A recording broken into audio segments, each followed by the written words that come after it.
किसी भी रोग को जब यौगिक क्रियाओं के द्वारा ठीक करने की बात की जाती है, उस समय हमारा विश्वास उन यौगिक क्रियाओं के प्रति और अधिक बढ़ जाता है, क्योंकि ये सभी यौगिक क्रियाएं हमारे ऋषि महर्षियों ने तप द्वारा अर्जित करके हम सब तक पहुंचाई है।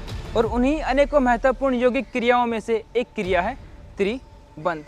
त्रिबंध क्या है, किस प्रकार से कार्य करता है, बेनिफिट्स क्या हैं और कौन कौन सी सावधानियां हमें रखनी चाहिए, थोड़ा सा समय निकालकर आज हम इन सब बातों को जानेंगे। वीडियो बहुत ही महत्वपूर्ण है, इसलिए वीडियो को पूरा अवश्य देखें। चैनल को सब्सक्राइब कर लीजिए, बेल आइकन को प्रेस करके ऑल बटन को सिलेक्ट कर लीजिए। और यदि वीडियो महत्वपूर्ण लगे तो कमेंट बॉक्स में अपना कमेंट करें और वीडियो को अधिक से अधिक लोगों तक अवश्य पहुंचाकर हमें सपोर्ट अवश्य ही करें। त्रि मीन्स तीन और बंध मीन्स बांधना, अर्थात हमारे शरीर के अंदर तीन ऐसे स्थान जो किसी विशेष प्रकार के कार्य को पूरा करते हैं। तीन स्थान कौन से हैं? पहला स्थान है गुदाद्वार से 2 उंगलों पर, जिसे हम बोलते हैं मूल बंध। सेकंड है नेवल के स्थान पर, जिसे हम बोलते हैं उड्यान बंध। और थर्ड है हमारा कंठ के ऊपर, जिसे हम बोलते हैं जालांधर बंध। ये तीनों ही बंध एक विशेष प्रकार के कार्य को पूरा करते हैं। बंध का अर्थ यहाँ पर सिर्फ बांधने से नहीं है, बंध का अर्थ यहाँ पर एक विशेष प्रकार के दिशा के अंदर किसी चीज़ को प्रवाहित करने से है। जिस प्रकार से नदियों के ऊपर बांध बनाकर पानी को सही दिशा में भेजा जाता है और उससे अनेकों प्रकार के कार्यों को पूरा किया जाता है, उसी प्रकार से इन बंध के द्वारा किसी विशेष प्रकार की चीज़ को एक सही दिशा के अंदर प्रवाहित किया जाता है और उससे विशेष प्रकार के कार्यों को फिर पूरा किया जाता है। यहाँ पर विशेष प्रकार से 5 प्रकार की प्राण शक्तियों की बात की जा रही है। प्राण, अपान, समान, उदान और व्यान। और उनके भी उप प्राण हैं, नाग, कुरुम, क्रिकल, देवदत्त और धनंजय। तो इन 5 प्राण और 5 उप प्राणों का अपना अपना एक विशेष कार्य होता है और ये सभी अपने अपने विशेष कार्य को अपने अपने स्थान पर पूरा करते हैं। मूलबंध के स्थान पर जो प्राण कार्य करता है उसका नाम है अपान। उड्यान बंध के स्थान पर कार्य करता है उसका नाम है समान। और जलांधर बंध के स्थान पर जो प्राण कार्य करता है उसका नाम है उदान प्राण। अपान प्राण के बिगड़ने से हमें प्रजनन क्षेत्र से संबंधित अनेकों प्रकार के रोग जैसे कि कॉन्स्टिपेशन, पाइल्स, प्रोस्टेट प्रॉब्लम्स, माता बहनों को पीरियड से संबंधित अनेकों प्रकार की समस्याएं, सेक्सुअल प्रॉब्लम या फिर बैक पेन जैसी अनेकों प्रकार की समस्याएं हमें अपान प्राण के बिगड़ने से हो जाती है। और जब ये प्राण सही अवस्था में रहता है तो इन सब समस्याओं को हम ठीक कर सकते हैं या फिर इन सब समस्याओं से बचे रहते हैं। उसी प्रकार से जब हमारा समान प्राण बिगड़ता है तब हमें इंडाइजेशन, एसिडिटी, पैनक्रियाज से संबंधित, लीवर से संबंधित, किडनी से संबंधित, नेवल से संबंधित अनेकों प्रकार के रोग होना स्टार्ट हो जाते हैं। और ये प्रभावित करता है हमारे प्राण को। समान प्राण का एरिया है हमारा चेस्ट रीजन। और फिर हमें हार्ट से संबंधित, लंग्स से संबंधित अनेकों प्रकार की समस्याएं होना स्टार्ट हो जाती हैं। ठीक उसी प्रकार से हमारा उदान प्राण जब बिगड़ता है तब हमें थायराइड, पैराथायराइड, सिर से संबंधित, आँखों से संबंधित, कान से, नाक से, जीभ से या गले से संबंधित अनेकों प्रकार के रोग होना स्टार्ट हो जाते हैं। और ये जब सभी के सभी प्राण बैलेंस में रहते हैं तब हमारा पूरा का पूरा शरीर स्वस्थ रहता है। तो प्राण शक्ति हमें जीवित रखने के अंदर एक बहुत बड़ी भूमिका निभाती है और उन्हीं को एक सही दिशा में प्रवाहित कौन करता है? बंध। तो अब जानते हैं कि बंध को हमें किस प्रकार से प्रयोग करना है। मूल बंध का अभ्यास करने के लिए आप किसी भी एक स्थिर और सुखपूर्वक आसन के अंदर बैठ जाइए। दोनों हाथ घुटनों पर, कमर गर्दन सीधी और आंखें कोमलता से बंद। चेहरे पर प्रसन्नता के भाव। 2 से 3 लंबे गहरे श्वास भरें, श्वास को सामान्य करें और फिर गुदाद्वार को ऊपर की तरफ संकुचित करें, कॉन्ट्रैक्ट करें। और फिर जितनी देर आप रोक के रख सकते हैं रोक के रखें और फिर धीरे से नीचे की तरफ छोड़ दीजिए। इसी प्रकार से दूसरी बार और इसी प्रकार से तीसरी बार, कम से कम 3 से लेकर 5 बार तक इसका आप अभ्यास अवश्य करें। मूलबंध की वीडियो हमने पहले भी बनाई है, डिस्क्रिप्शन में दिए गए लिंक के द्वारा आप उसको देख लीजिए। उसके अंदर और अधिक डिटेल्स के साथ मूलबंध को बताया गया है। इसी प्रकार से इसके बाद उड्यान बंध का अभ्यास करना है। श्वास को अंदर की तरफ भरें, श्वास को जल्दी से बाहर निकालेंगे। जल्दी से बाहर निकालने के बाद फिर पेट को अंदर की तरफ खींचना है। देखिए, श्वास अंदर भरा, बाहर की तरफ फेंका, अब पेट को अंदर की तरफ पूरा खींचेंगे।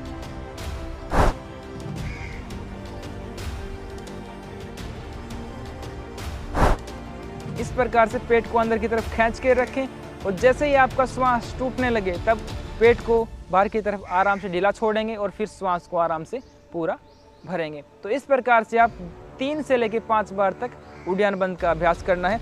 पेट को पूरा अंदर की तरफ लगाने का प्रयास करना है कमर के साथ। और श्वास आपका होगा बाहर की तरफ। और इसके बाद बात करते हैं जलांधर बंद की। मूल बंद का अभ्यास, उड्डयन बंद का अभ्यास और अब जलांधर बंद। तो श्वास को सामान्य रखें और आराम से दोनों कंधों को सीधा रखते हुए सिंपल चिन को डाउन कर देंगे।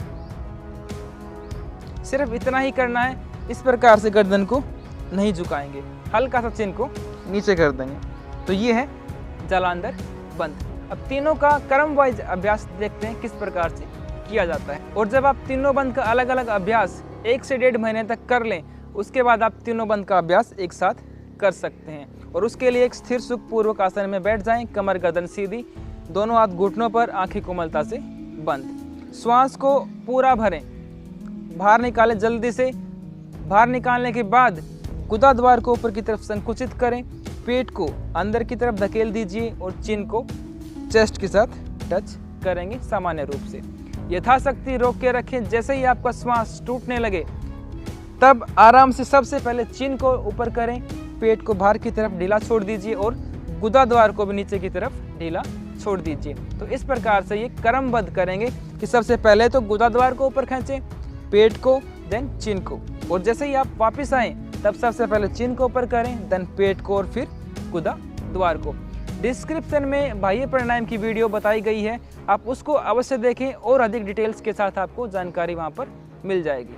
अपान प्राण के बिगड़ने से हमारी एनर्जी अप टू डाउन अत्यधिक मात्रा में फ्लो होने लगती है और नीचे की तरफ फ्लो होने से हमारी काम वासनाएं अत्यधिक बढ़ जाती हैं, मन चंचल होता है और हम गलत कार्यों की तरफ प्रवाहित होना स्टार्ट हो जाते हैं, जिससे हम अपने रज और वीर्य का नुकसान करना प्रारंभ कर देते हैं। हमें सेक्सुअल संबंधित अनेकों प्रकार की समस्याएं हो जाती हैं। तो मूल बंद का अभ्यास करने से हमारी जो एनर्जी है वो डाउन नहीं जाएगी, वो ऊपर की तरफ फॉलो होना स्टार्ट होगी और अनेकों प्रकार के जो सेक्सुअल समस्याएं हैं वो हमारी ठीक होना स्टार्ट हो जाएंगे। तो मूल बंद का अभ्यास आप अवश्य ही करें।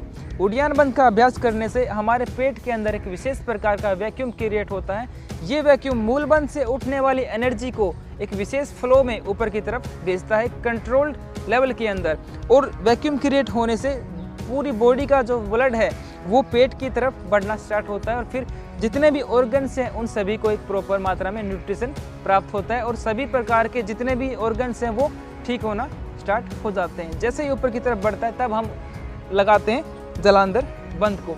ये यहाँ पर अचानक ऊपर की तरफ नहीं बढ़ने देता एनर्जी को, ये यहाँ पर रोक लेता है और जितनी ज़रूरत होती है उतनी ही मात्रा में ऊपर की तरफ प्रवाहित होती है और वो सारी की सारी एनर्जी हमारे इन ऑर्गन्स को प्राप्त होती है। तो ये सभी के सभी ऑर्गन्स स्वस्थ रहते हैं। अभ्यास किस समय करना है? अभ्यास आपको इसका सुबह और शाम दोनों ही समय करना है। दोनों ही समय आपका पेट खाली होना चाहिए और शाम को आपका पेट यदि खाली ना हो तो कम से कम आपका भोजन अवश्य ही डाइजेस्ट हो चुका होना चाहिए।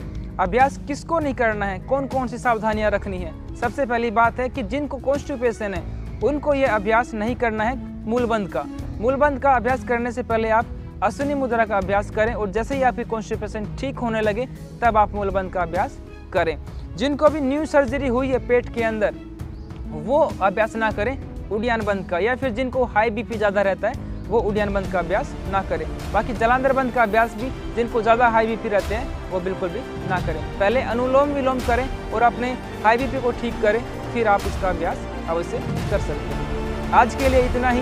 वीडियो आपको कैसी लगी कमेंट बॉक्स में कमेंट करके अवश्य ही बताएं और अधिक से अधिक लोगों तक वीडियो को जरूर पहुँचाएँ। और हाँ, सबसे महत्वपूर्ण, आप त्रिबंध का अभ्यास अवश्य ही करें, क्योंकि जब आप स्वस्थ रहेंगे तभी तो बनेगा यौगिक भारत।